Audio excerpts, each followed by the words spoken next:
Hi, everyone. Farmington Mayor Nate Duckett. Thank you for joining us for another episode of the Mayor's Table. Today's episode focuses on economic development with the Economic Development Director, Warren Untitled, with the City of Farmington.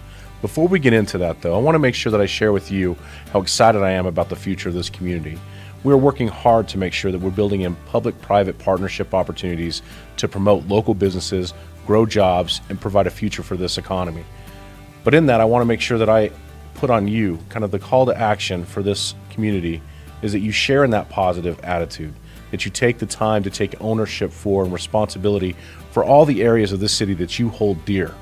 Each of us has that place in our heart for a special place, whether it's the trails in the canyon, whether it's on the river trail, or whether it's downtown.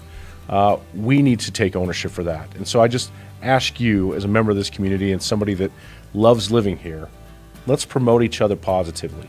Let's be an ambassador for what the City of Farmington is and what it's going to be. And stay tuned and enjoy this episode.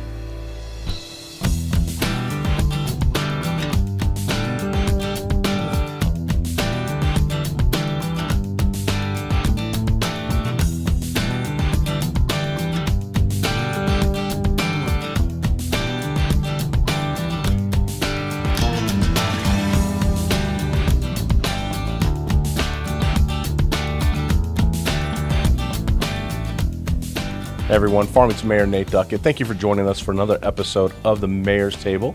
We are live here in the San Juan Safe Community Studio with my friend Warren Untitled, Economic Development Director for the City of Farmington. Welcome to the show. Always a pleasure, Mayor. Absolutely. Cheers. Cheers. Today we're going to talk about good stuff, Warren, and that's what I like about economic development is the fact that you're focusing on not just what's happening now, but you're trying to look ahead. And for us, it's looking ahead to see what is the city going to look like 10, 20, 30 years down the road, and how we're trying to build that foundation right now for what the future looks like. So thank you for being here with us. And always a pleasure. It'd be good to update the community on things that are happening in regards to economic development initiatives. And let's kind of just jump into it. Excellent. We just completed a big economic development project. Massive one, and one that I've seen successfully accomplished in other communities, and I have nothing but high hopes for what it's going to do for our community, and it's already done amazing things so far. We've spent millions of dollars on a major streetscaping of our downtown, and it looks stunning. Looks really good, and I agree with you, the idea that just changing the way people view that area is going to infuse opportunity for new businesses and grow that economic component of our community. I get excited, to be honest with you. Right. I'll just tell you this morning, driving here, I was thinking about all the different components of Main Street as you're driving from Pinion Hills down to downtown, and now it's really become a real special place for me to go. I get to go cruise around in this really nice area that's brand new sidewalks, brand new curbs, brand new roundabouts. But I get to see restaurants that are putting outdoor seating in right now with covered patio areas. That's awesome. It really is, and it's exciting to see all these entrepreneurs that have been there for ages that are building into their businesses and expanding their businesses and are taking advantage of this great new tool that has been created, but also all these entrepreneurs that are coming in and starting afresh in downtown because they're excited about the vision that we've created down there. And we've had, I think, close to 10 new businesses over the last year during construction and during everything that's been going on that have started in downtown. And that's huge. That's a proof of concept that this is a great investment by the city into our community, and something that's going to keep drawing people down. We likewise had a couple groups that are under construction as we speak with the Ironwood Gym and the Lock Street Eats and the Anasazi Inn. People coming and saying, yeah, this is a great place to invest our dollars and something we want to be a part of. Well, the Anasazi Inn, interesting just to note that the City Council did approve some incentive funding, so to speak, for the tear down of that building.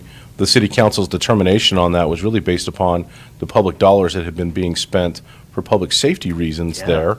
Obviously the hotel had its heyday at one point in time, had a great restaurant in it. I believe it also had a liquor store. Those days are long gone, and what it's turned into now is unfortunate. And it's at a really important, in my mind, intersection of Broadway and Main Street. And right across the street from it's going to be a new retirement or assisted Yeah. living type community, Mission right? Senior Living, yeah, absolutely. Yeah. And so there's so much synergy and excitement and vibrancy going on around downtown too. We even have work going on at the Copper Penny. We've seen some of that being torn down in preparation for turning that into something new and exciting. So just this whole corridor is just seeing a rebirth and a revitalization, and it's really exciting to see. And we've got entrepreneurs inquiring on a regular basis, how they can get into downtown. And so we've had ribbon cuttings just in the past couple weeks of new businesses coming to downtown. Right. So I think we've talked a lot about public-private partnerships. Downtown was certainly one of those, between the Civic Center renovation, the Main Street downtown renovation, and the Tota Theater. Yes. That's also being renovated right now. Between those three projects, we're somewhere around $24 million Right. of public funding, so to speak. And a lot of that money is grant money as well. Sure. But that $23 million is being invested so that those entrepreneurs can then come in and invest their own dollars in that area. I mean, you're basically creating a canvas for people to paint their picture and their vision for what they want to see there. We've also invested dollars in the Park Ranger Division Right. for the downtown area, and I think we've gotten some really good feedback on that. Also as a component of that project, we've got free Wi-Fi that's going in. It's not quite completed yet. And then we also have a sound system that covers the whole area. So I'm excited to see what this looks like coming in to the warmer months as we see people out and about. And I think from the component of being, if somebody is owning a downtown business or looking to own a downtown business, I would encourage them to have some consistent hours of operation during the weekend hours. I think as we want to attract people to this area, knowing that you can go downtown and you're going to have shops that are going to be open on Saturdays or shops that are open until past 5 o'clock, I think it's going to be really important to help bolster up everybody in that area. Absolutely. Retail and restaurants and places where people are bringing foot traffic to, anytime you have additional foot traffic come into your neighbor's lot, you're getting an additional foot traffic to your lot. And so make sure you take care of that opportunity and potential that your business has by being open during the hours when people are actually down there. So I would encourage anybody considering downtown or those that are there now of looking at that. So that's one big project. That was a big deal. 2020 was a very painful year for those downtown businesses for a number of different reasons. But we've made it through that construction phase. There's still going to be some planting going on and some other stuff that's going to be happening. But I'm excited for what that looks like. Let's kind of move on and talk about some of the other local projects that are happening here. Outdoor recreation has been a really important component of our initiative. We don't need to go back through the history of this, but this community sees itself as a place where outdoor lovers and active families can thrive, right? Absolutely. Tell us a little bit about some of those ORI projects, as we call it, the Outdoor Recreation Industry Initiative.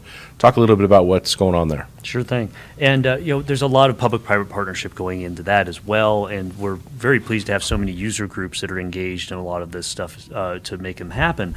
But we've been fortunate to receive some grants to accomplish a few things, like the IMBA grant. This is the International Mountain Bikers Association, to be able to put in a keynote kind of custom-made mountain biking trail system on 93 acres that the city owns.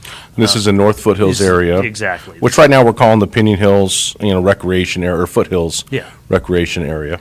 And so this is a huge opportunity for us to be able to kind of write our own story about what we want our mountain biking opportunities to look like here in Farmington. So we'll be beginning that process, and there'll be opportunity for public input. So all these bicycle groups and people that are interested in the future of that will have an opportunity to weigh in and give their input and insight into what that should look like for them and what their community looks like in the future. We've also been seeing a lot of entrepreneurs already jumping into the ORI initiative and wanting to be a part of that. People opening bait and equipment shops and opening up tourism guide shops. We were fortunate enough to formulate a project down on Miller and Pinion to allow for two businesses to take advantage of a city building that was underutilized and just lying fallow to be able to open a rafting guide service and as well as a OHV repair, rescue, and guide service in there. So we're starting to see that kind of bug caught by these folks of wanting to be a part of the outdoor rec future of Farmington and beyond. And the county has been a great partner in that as well, along with the BLM. They've been working on their RTP grant out in the Glade to expand those trails and make that a better place to recreate. And likewise, our own Parks Department has been doing a stellar job at expanding our river trails. That is such a huge asset. Our rivers, I should say, in general, are such an asset that are underutilized at this point. And that trail system is just kind of the first step in making it that much more accessible and easy to take advantage of that great asset. Yeah, the river trail component, and I think many people have seen this. Something has been neglected for decades. Right. Is making sure that we provide access to that river, and it really promotes this community and that outdoor active lifestyle. Retirement community is another one of our initiatives, and when I think about a place that I would want to retire, it's having access to those types of outdoor areas. Anytime somebody's been here, Berg Park in the Animas River Trail area, those are always big highlights for us. Farmington Lake also. I mean, anywhere you've got natural water areas, the lake is, a dam, so to speak. But, you got these big water areas that attract wildlife, attract people. And I think our council certainly saw that as an opportunity for us to continue to grow the amenities in this community. I mean, it's about quality of life. Absolutely. Where you're choosing to live. But the River Trail, the newest expansion to it, I got to tell you, I've been on it while they're in construction right now, and it's just beautiful. It's front facing the bluffs on the south side of town, and it's going to be a big deal. I'm really excited about that. And then we're going to see that go all the way up to the Pinion Hills Bridge area. So, and I say Pinion Hills Bridge because that's an important economic development project, which still remains as the #1 capital improvement project that the city has listed on its list. And that would basically, bring in or allow for the people on the Mesa to come across the bridge right into the East Main Street retail corridor. And I know a lot of businesses are, have kind of built in that area with the idea that it's going to be a big boom for them. So that remains an important, in my mind, economic development project. And as we look to, some of the other areas within the community, I want to make sure we highlight maybe some of the things that we have been able to accomplish over the last few years, and a number of removal of blight type projects. We talked about the Anasazi is going to be coming down. The Sage Motels have both come down. The Miller and Pinion property had an old gas station, oil field office there. That's come down. So there's a focus and an emphasis here that recognizes that there are some beautification efforts that can be made. Absolutely. And council has put, when it's had the opportunity, put those dollars towards that. How important is kind of cleaning up those types of things to a community as economic development is concerned? It's huge because people get first impressions when they come into a community. And when they drive by things that are boarded up or burnt out and things that are falling into themselves, it leaves a negative impression. And so the more we can create those entryways that are vibrant and show the heart of this community, that entrepreneurial and resilient spirit, the better it is for attracting new business, for keeping businesses here, and for keeping citizens feeling positive about their community. And so I think that's huge. We've even seen the Red Lion Inn is getting renovated. It's not looking as falling into itself as it used to. And so there's things like that and again that entrepreneurs are taking the initiative on some of these now, which is exciting and encouraging to see. That it's not all on the taxpayer dollars shoulders to make these things happen, and that's huge. And you kind of get that momentum going, and people go, I want to be a part of that revitalization, that growth, and that vibrancy. And we've been getting a lot of new projects come to light, even in our project development meetings. People coming forward and say, I've got these retail projects I want to put in. Retail's always been a big push here, but we're seeing some of the vacant or kind of fallow open lots that we have in our retail corridor being revitalized and taken over and cleared to make way for new opportunities. And so I think that the more that can happen, the better it's going to be for our community. Well, and it gives that, in spaces where like the Anasazi is at, it gives that new development area for a new thing to be built there. In many of these areas, these were buildings that were built back in the 1960s, and they've kind of seen the best of days come and go. And so continuing to challenge the current environment. And you know, look, right now it's a tough time economically speaking. And I think it's important that we consider all those things anytime we're looking at these projects and where we're putting our dollars. But it is, in my mind, it's extremely important to remain on the offensive, to have some part of what the public budget is going towards is the revitalization of this city. Yeah. We have to constantly be renewing ourselves to look forward to that future growth. And we have some really cool economic indicators right now that we're not too bad, so to speak. I know we've suffered through some very trying economic times, but as the housing market shows us, I mean, right now, I read the other day, prices are starting to come up again.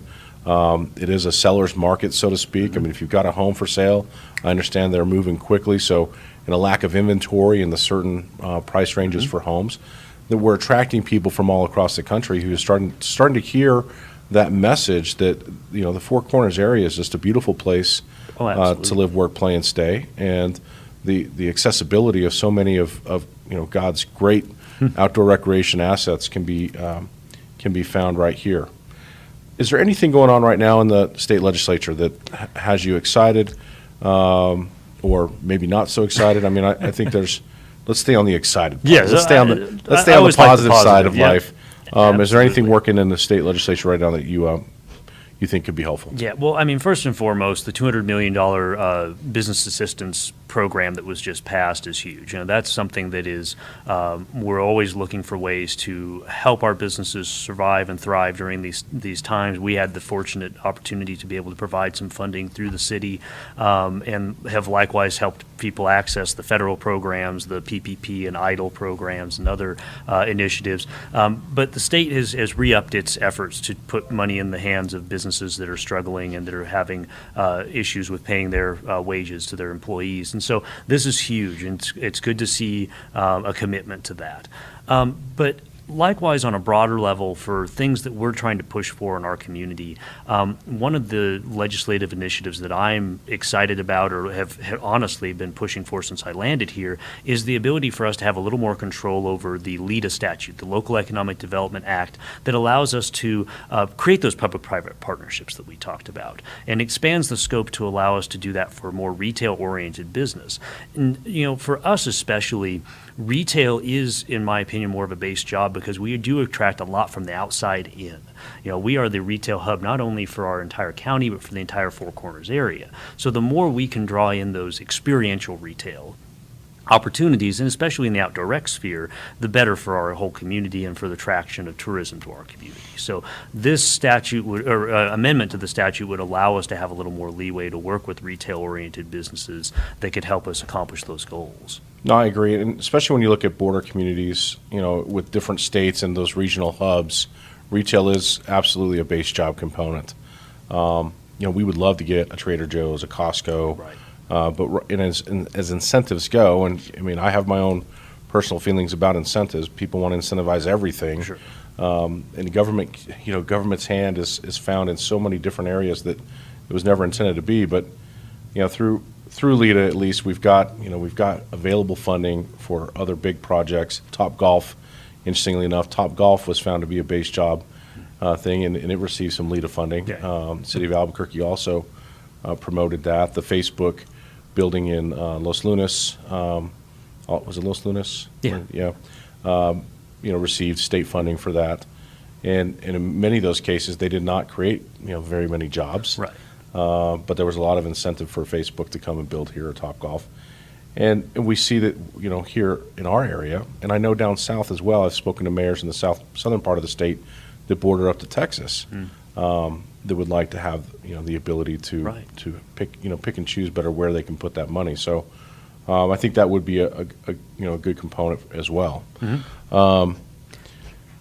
Another one that's intriguing to us, and one that we've heard some desire from local small entrepreneurs, is the ability to have a liquor license that doesn't cost upwards of $500,000. That's something that was news to me when coming from other states and working in other states where usually they're $5,000 to $10,000 at the most. This was a record scratch from that, and knowing that there was quite a barrier to entry for any small entrepreneurs wanting to open a unique boutique retail experience for people to come and enjoy. And that's something that's a heart of most downtowns, is having that nightlife that is unique and kind of tailored around the community. And so I'm hopeful that there's some legislation that's kind of poking at that and trying to figure out how to make it more accessible for local small entrepreneurs to be able to start liquor establishments that are more geared, again, towards the entertainment perspective of things. Yeah, New Mexico is so unique in so many different ways. But, when you consider Durango, Colorado, our neighbor just to the north, and what they've created in that, that little tourist area, because you have access to the entertainment and nightlife and establishments there that make it fun. They make it fun to go hang out in downtown Durango. New Mexico has made liquor licensing a commodity. It's like personal property, Right. And I'm hopeful that this round, this 60-day session, they will find an answer to that. Because obviously, if you're somebody who's spent that and invested those hundreds of thousands of dollars into that license, you don't want it to be devalued. Right. Absolutely. But sounds like they're maybe finding some solutions to that, because many people have told the story that downtown's not going to grow if it doesn't have those types of establishments in it. Our hotels, the other restaurateurs, you can't simply create a business plan without a huge chunk of money to include that as a component of what you want to do and provide to your customers. So we have to find a solution to that. I want to come to Farmington. I want to ride the trails. I want to jump in my OHV and hit the canyon. I want to go paddleboard at the lake. And then if I make a plan to stay here for the weekend, I want to know that I can go and have some fun. And that's what this beautiful downtown area is really becoming. Precisely right. Absolutely. Many subjects on the economic development. I want to make sure that we touch, the importance of the relationship with Four Corners Economic Development, the Navajo Nation, and what SCAPE has become, the Southern Colorado group that's come here and has helped promote local entrepreneurs looking for investment and into their businesses. Things that we're working on through them. Obviously, the railroad project continues to, probably much more steam now than it's ever had before. Yeah, absolutely. Is there any updates that you can provide us on that? So just to give everyone catch up a little bit, is that that project received a $2 million U.S. Department of Transportation build grant. And that's going to allow the county and the Navajo Nation and the city and other partners to work toward coming up with an engineering and rail alignment plan. And that's going to give us that one step closer to being able to find, say, a short haul provider or someone that would be willing to build that in a public-private partnership. There are other funding mechanisms out there once we have the plan in place to help pay for the rail in some way, shape, or form through the DOT and Department of Energy and others. So that's huge. And we're actually just starting the process with the feds next week. We'll be meeting with them to talk through kind of the scope of that plan and how that moves forward. So we're, I think, closer than ever on the rail than we've ever been in the 20, 30 years that it's been kind of on the front burner of wanting to accomplish. And so that's huge. And it's a critical piece not only to commerce and building new businesses, but just the cost of living here too. It's going to reduce the cost of commodities and goods that we utilize to build homes, to build oil vessels and pressure vessels that we create, and to export those products and get them to broader markets. Right. And so it has huge ramifications if we can make that happen. So we're really hopeful that this gets it one step closer. Well, I'll tell you what, Warren, one of the biggest challenges New Mexico is going to face is this continued moratorium on drilling on public lands for oil and gas, and of course what has been the shutdown now of the Keystone Pipeline. But it just sends a wave of what the future holds with there won't be any pipelines being built during the next 4 years at least, and that's discouraging because as an economic development component, we have such a huge supply of natural resources in this area that if we could get out of New Mexico and we could sell them across the globe, but they're simply not easy and really affordable means of transportation to do that with. So we're going to have to, I think rail is an important component. The Navajo Nation's involvement in this cannot be undersold. Oh, not at all. It's huge. It's on there, it's on the Navajo Nation where this rail line would come up from Gallup. And I just wanted to say thank you to Arvin and our team at Four Corners Economic Development for working on this. so diligently. San Juan College also had a big announcement here recently. They've, of course, broke ground on their dorms. Great addition to that college, and it's such already a great asset to our community. Just adding that new resource is huge. You know, in 2020, we lost Dr. Jim Henderson, who was the visionary of San Juan College, and I had to think the day I was there for the groundbreaking of what he would be thinking or what he is thinking, to see this next step in the growth of that higher education establishment. I mean, bringing in dorms is going to allow individuals who have been traveling, and we had a great story. Our public information officer, when she was attending San Juan College, said, you know, individuals coming from the Navajo Nation, traveling hours to get to classes on a daily basis, and this is going to be affordable housing for students. It's going to include the regular college type feel of clubs and different components to it, which, you know, I just think is going to be a blessing to this community and for individuals who are needing that higher education opportunity that are from abroad. Absolutely, and it gives them more time to focus on their studies and less time having to travel to and from their homes, and so it's just a great removal of a barrier for a lot of these students, and that's huge. What else, Warren? Anything else on your large list of economic development? There's no shortage of great things, and you mentioned SCAPE and the entrepreneurial assistance that's going to provide. The college and other community partners joined up with a program out of Colorado called SCAPE that allows for entrepreneurs, especially with high growth products or services, to go and put their hat in the ring for up to $25,000 in basically seed capital to help their business get started.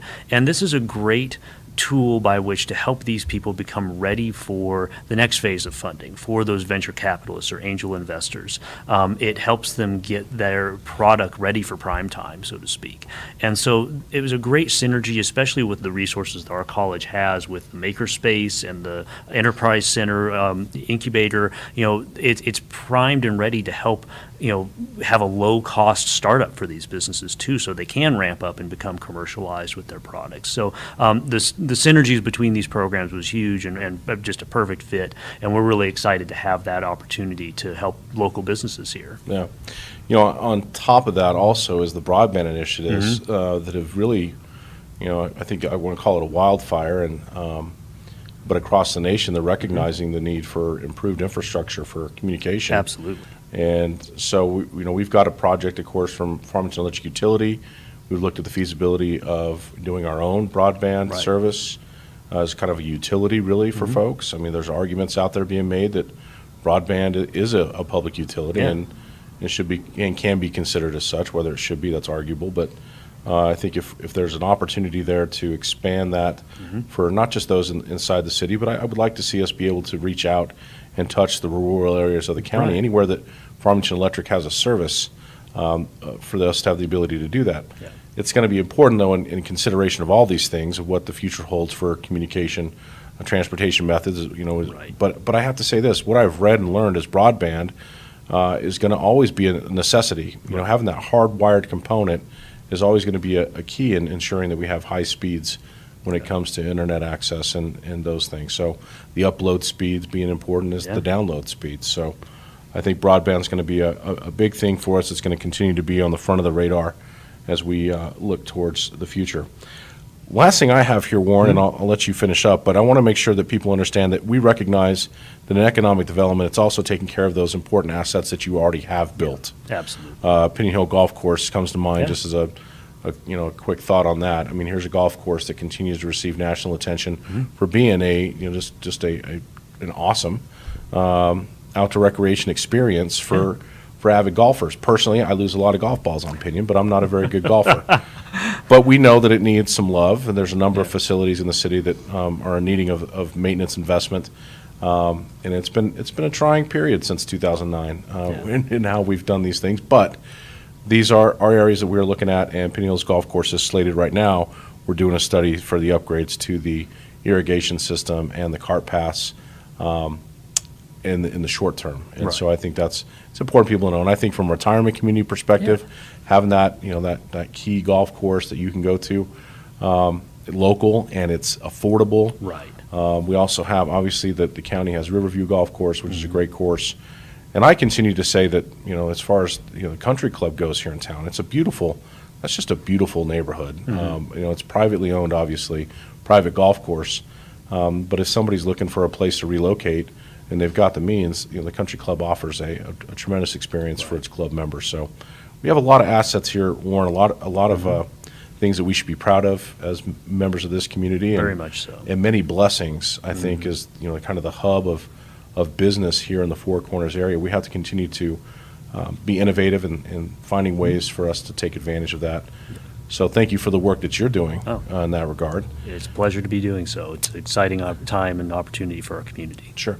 Anything else you would add to this? No, just that we are really fortunate, and our founders and those that came before us built a lot into this community, and the more we can take that vision and that drive and continue it on into the future, I think we have a lot of opportunities. And so, again, just the place that we live is so unique in the way that it is accessible to all these great outdoor adventures and these great experiences that many people have on their bucket lists, and we can do them in a weekend at any given day. Right. And so, and you can escape down to the river trails and feel like you're in the wilderness all of a sudden, right in the middle of our city.